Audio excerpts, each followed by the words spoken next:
I will do anything I can to find out the truth about my brother. He is setting some kind of a trap. He is on to us. Here's the proof we were looking for. Patrick couldn't have turned himself into Bo. Is it something on the computer? One Life to Live, weekdays. My face, I've changed my identity. I refuse to erase my past. My sole purpose in life, Elizabeth, is to make every one of them pay for what they did to me. We both want revenge. But your hatred has become so all-consuming, it threatens to ruin everything. I want you to remember our ultimate goal. The combined Lord and Buchanan fortunes. Some way I'll get Cindy out of town. But I want no more Patrick London rages. Just continue to be Bo Buchanan and lead Tina back to the altar. There you go again, Elizabeth. You're giving me orders. I've told you repeatedly. I've invested too much in this plan to see it all ruined now. From now on, my dear, when I command, you obey. Hey, you're up. Enjoy. You made it sound so urgent on the phone. Well, it could be a matter of life and death. We just need to find out whose death we're talking about. Wait, you said you figured out why your Uncle Bo knew who I was when he saw me at the Justice of the Peace. Cindy, I'm telling you, there is only one possibility.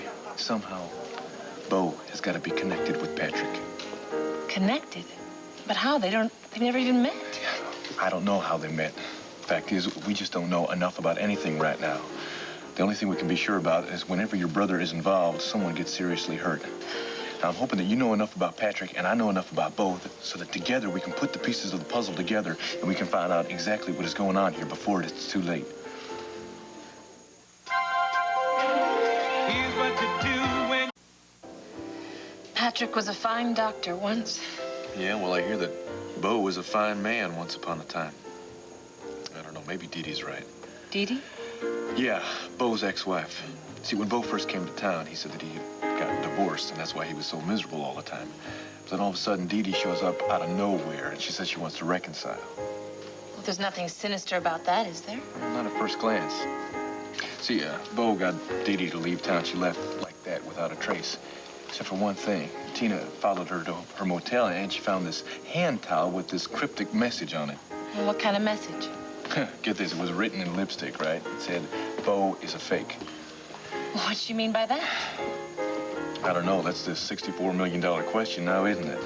Thing is, something happened to Bo when he was in Europe. Something that made him cold and ruthless. And you think Patrick might be responsible? I don't know. I know that Patrick hates my family enough to do something crazy to try to destroy all of us. Yeah, that's evident from the letter he sent me after he was convicted. But I still don't see why your Uncle Bo would want to get involved with Patrick, or to think Bo would want to hurt his own family. See, that's what I don't understand at all. Yes, Bo has been doing a lot of strange things lately, but I can't believe that he'd be a cold-hearted killer like... You could say it. A cold-hearted killer like my brother. I only wish you'd known Patrick years ago. He was never a more loving, gentle man. Yeah, well, I hear the same about Bo. But obviously something happened to both of them to transform them. Well, I guess it doesn't matter what they used to be. What matters now is that one or both of them at the moment is a threat to the people we care about. So tell me, what can I do to help? When his lordship died, nobody made you queen. Well, someone had to take charge. Obviously, you're unable to control your emotions. Yeah, well, you get this straight, Your Majesty. I want my share of the prize just as much as you want yours. And Cindy or nobody else is going to get in my way. Very convincing. However, that doesn't change my intentions. I'm going to be keeping a tighter rein on things from now on, with or without your approval. All right, mister, you got me here. Now I can tell you exactly what I think of you. Tina, Tina, you mustn't be angry with Bo. I'm sure you can both come to a mutual understanding. Oh, I understand him, Elizabeth. I mean, it's not exactly hard to recognize a skunk once you've smelled one. Tina, if you'll just calm down for a second. What are you doing here? You know, it's so typical of you. First, you send me that note begging me to come over here, and then you changed your mind, just like our wedding. No, honey, I'm always glad to see you. What's this about a note? Oh, dear. I'm afraid that's my doing. Yours? Yes. When I heard what happened last night, I just couldn't see two people who so richly deserve each other become estranged. You sent the note? Yes. And then I asked Bo to meet me here on some Sanders chemical business. Not very subtle, I know, but it worked, didn't it? Well, I really don't care who sent the note. I mean, the only reason I came here was to tell this creep that he's just that, a creep. No, if you'll just give me half a chance. I've given you the chances of 2 men. You know, you really did me a favor. By walking off on our wedding, you kept me from making the biggest mistake of my life. Now, Tina, no one can blame you for being upset, but if you just talk about your differences. Why should I? When it came time to say I do, he didn't. That's all I need to know. Well, just hear him out. And then, if you still want to walk away, the door will always be open. As for you, Bo, if you let this lovely young lady get away, you're a little fool.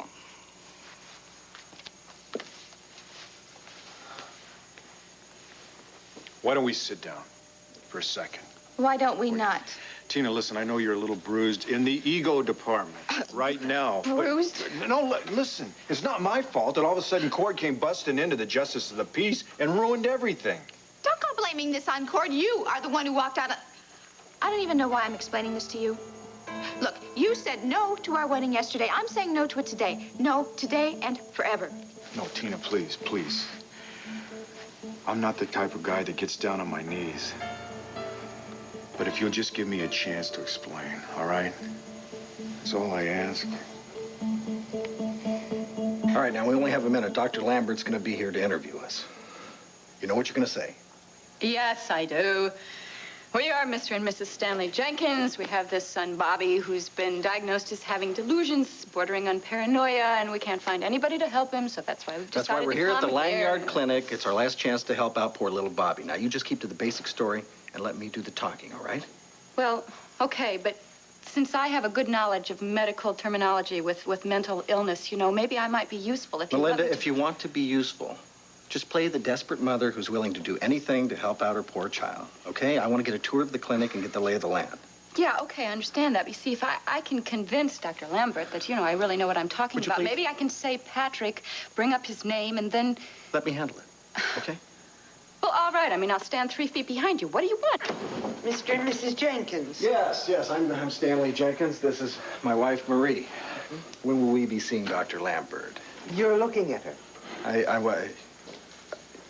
You're Dr. Lambert? Yes, I'm very sorry you were expecting a man. I'm sorry to disappoint you, but I can guarantee you the diplomas are real and so is the experience. Please, don't be offended, Doctor. It's just that, well, my husband is used to dealing with men in his plumbing supply business, and he's not used to women having, you know, more intelligence and experience than he is right there. Yes, sweetie pie, I'm capable of talking to Dr. Lambert. The important thing, Doctor, is that we want to find the right kind of help for our little Bobby. Well, then we all want the same thing.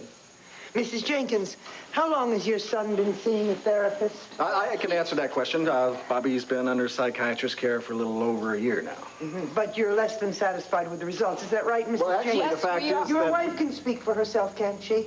Well, yes, Doctor, of course she Oh, can. It's then just... let her. I would hate to think that the root cause of your son's problems is a domineering father. No, Doctor, it's very interesting that you should say that, and I'm very sorry to say this, dear, but I've been thinking the same thing. You see, Bobby's problems started about 2 years ago when his father made him join the junior baseball team. At that time, Bobby got very nervous because he couldn't stand the pressure, and then, you know, one thing led to another, and, well, before you knew it, it was just...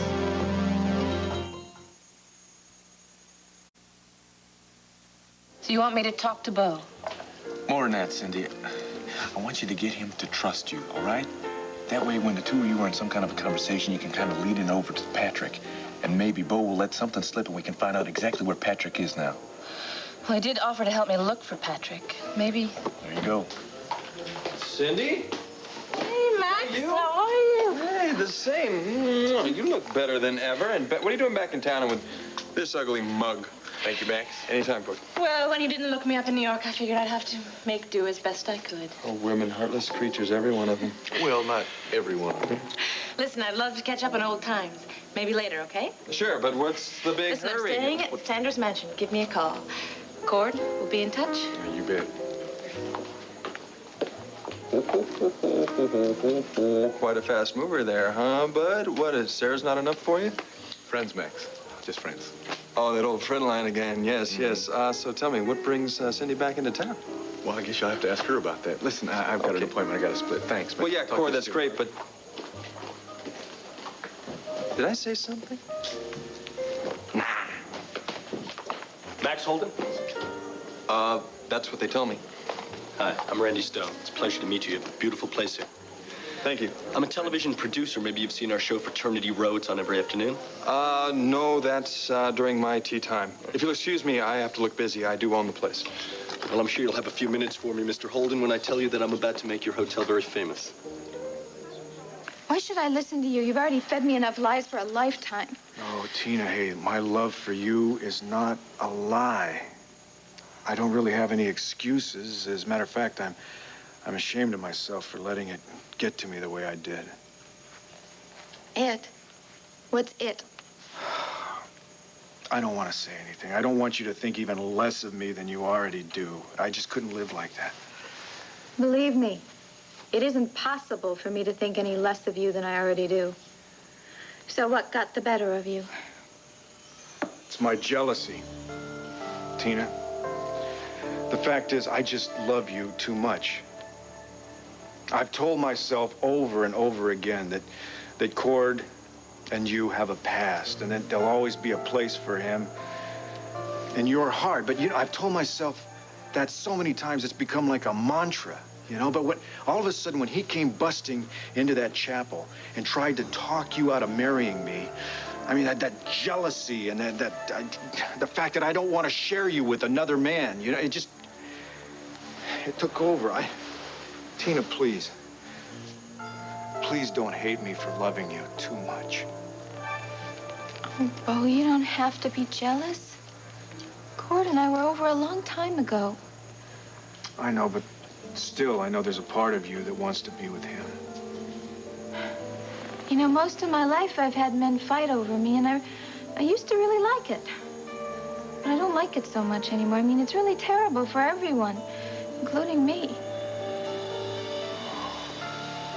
Baby, listen, I'll never lose control like that again. I'm going to find a way to channel my love into positive directions. If you just give me a second chance. Well, if I do, and I'm not saying that I... Wait a minute, what about Cindy London? What about her? Well, when she showed up, you forgot all about Cord and you turned pale. No, what do you think that this is all about her? I don't even know Cindy London. Yeah, I know, but now, that's Tina, what... it's about my jealousy, my rage.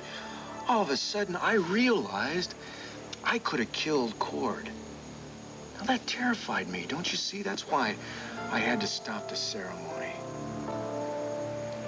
You always know all the right words to say. Oh, Tina, no, listen. These aren't words. Come on, let me make it up to you. Let me make you smile again, all right? Please, just marry me today. Okay?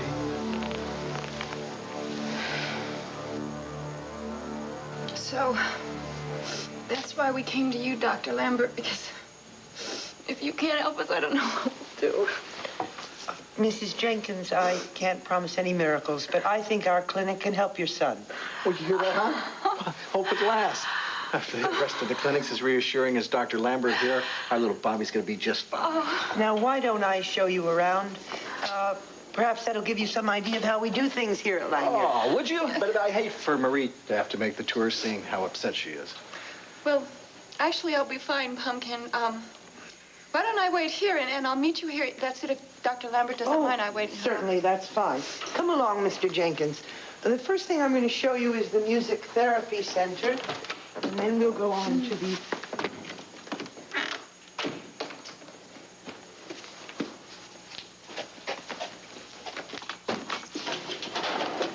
Oh, that's no London. They must have Patrick's in another file. Hey, what are you doing?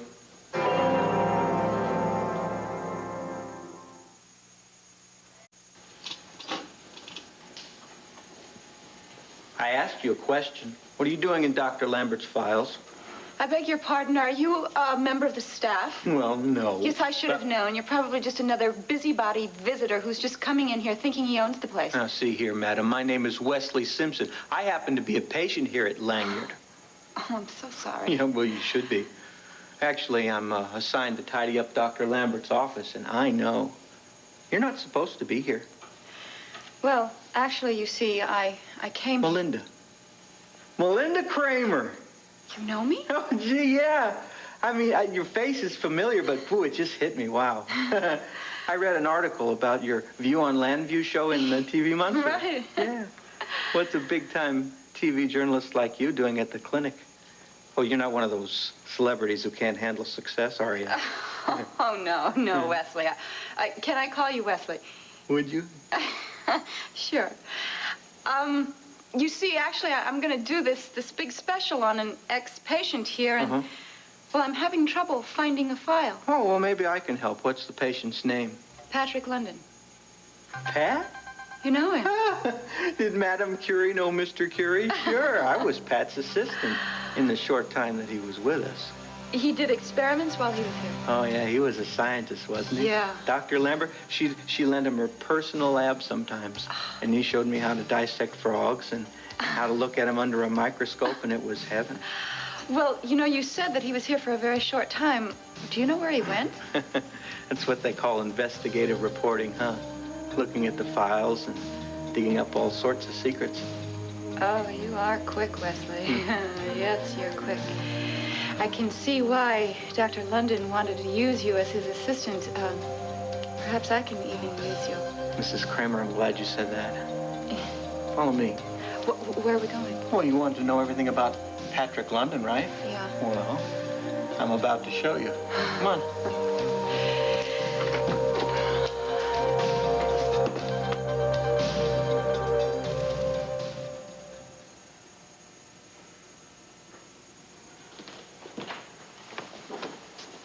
Excuse me. I was looking for the brilliant but overworked director of the Center for the Blind. Never heard of her. No, beat it, bud. How about the beautiful but haughty girl of my dreams? You rang. You know, I was just reading this fascinating article. In Braille? It's about working women. How we have to avoid certain distractions. Things that might make us lose sight of our eventual goals. Oh, and is that what I am? A distraction? Let's just say you make it hard for me to concentrate on what I should be concentrating on. Well, that's the nicest thing I've heard all day. Actually, though, I am here on official business. I've got those pictures from the opening. Don't you might want to see them? No, you didn't. Yes, I do want to see them, actually. What are you talking about? These are some of my best pictures, if I do say so myself. There's so many of me. Well, I was told to take pictures of the highlights of the opening. And that's you. Would you look at this? I like that shot. That was the best shot. That was the one I took right before I kissed you. Yeah, right. I know. I was green. Thank you. No, not because you kissed me. Because I had a very serious case of stage fright. Why? Hey, I'm telling you, I never noticed. Sarah, you did a great job. Although I can see that you haven't taken much of a breather since you got started. That's true. I have been so swamped ever since we opened. Why? You feeling neglected?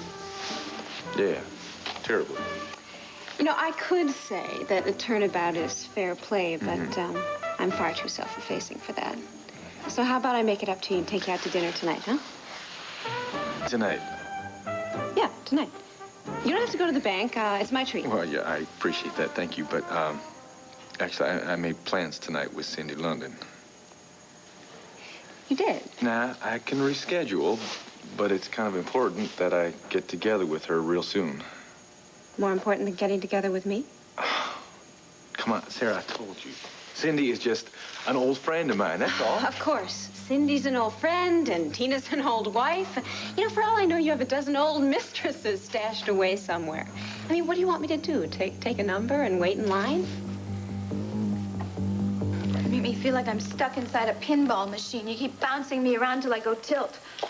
No, let's go back to the justice of the peace. Right now, and finish what we started. No more games. Oh, great, that's really romantic. You know, you make it sound like we're going to redo a kitchen. No, Tina, I'm talking about making you my wife, and not sometime in the future.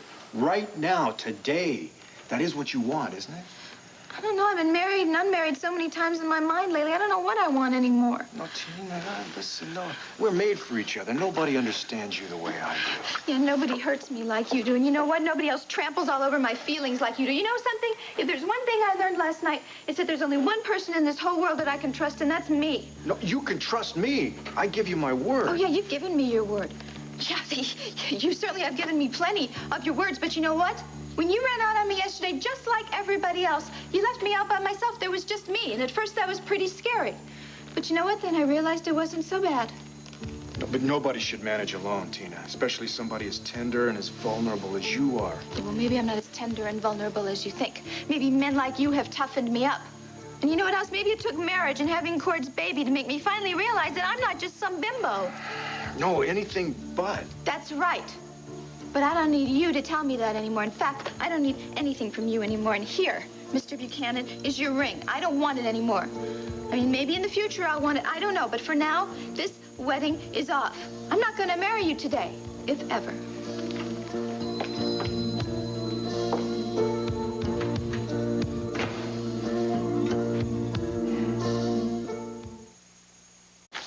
Look, I'm sorry if it seems like I'm inventing excuses not to see you. Even if you are?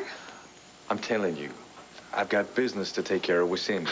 What business? You're a photographer, and she runs some financial consulting firm. What business could you possibly... You see what you're making me do? You are making me act jealous, and I hate that. Well, there is no need for you to be jealous.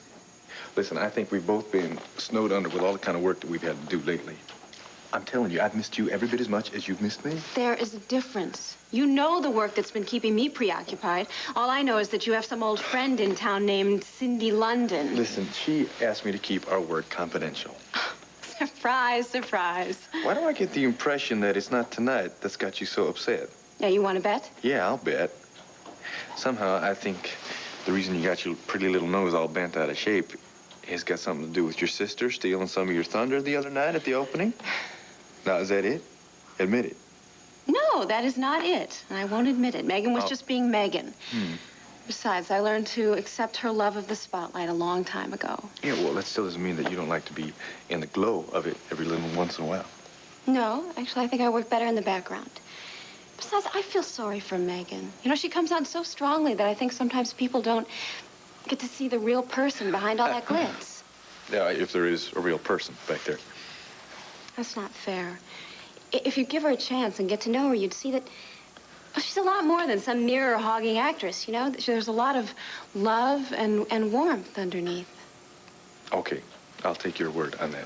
Listen, why don't we just forget about Megan and Cindy and everybody else? Yeah, right, I know. And get back to business, right? Wrong again.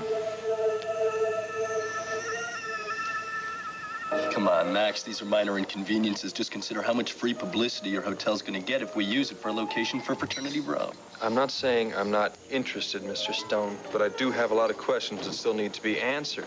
I need to know what... Help! Yes, listen, folks, if you don't mind, how about one at a time, okay? Thank you. You're welcome. Now, what's your name, dear? My name? She asked me my name. Megan Gordon asked me my name. Why don't I just say all the best? Megan, Randy's waiting for you. Yes, well, why don't you just give your names to our production assistant here, and he'll be sure to give you an 8x10 glossy. How's that? That's great. Why don't you just go out and wait in the lobby, and I'll be with you in about 2 minutes, okay? Great. How much did you pay them to be here? I resent that, Dickie. Can I help it if some of us have a following and some of us don't? Well, listen, anyway, Randy's waiting for you. Yes, well, first things first. If this is going to be the location set, then, well, tell the boys in design that the color has to go. It clashes with my eyes. Why don't they just tear this down and build a whole new hotel? What a great idea. Excuse me, is there going to be a suite available for me today? I want to get used to the feel of the place, you know. I mean, something with flowers, a bed, or something. Ma'am, I'm not sure what I need. Some bossy guest trying to throw her weight around. Excuse me. Wait, Mr. Holden, do you know who that is? I know a pain in the keister when I see one. Excuse me, Dan, I'll take care of this. Yes, sir, Mr. Listen, lady. I do appreciate your business, but this is a hotel and not your private condominium. Randy, so if you don't who mind... is this creature? Who am I? Well, just who the hell are you? If I can referee for a second. Megan, this is Max Holden. He owns the Holden Towers. Max, this is Megan Gordon. May I present the star of Fraternity Row? The star? Ah, wonderful. Another man who's going to pretend he doesn't watch daytime television. I'm not pretending, Miss Gordon. You see, I'm too busy catering to obnoxious guests like yourself to turn on the television. If you treat all of your guests this way, Mr. Holden, no wonder you have so much room for our shoot. I'm going to check it out from top to bottom, Randy. Perhaps I'll find something to redeem the place. But I doubt it.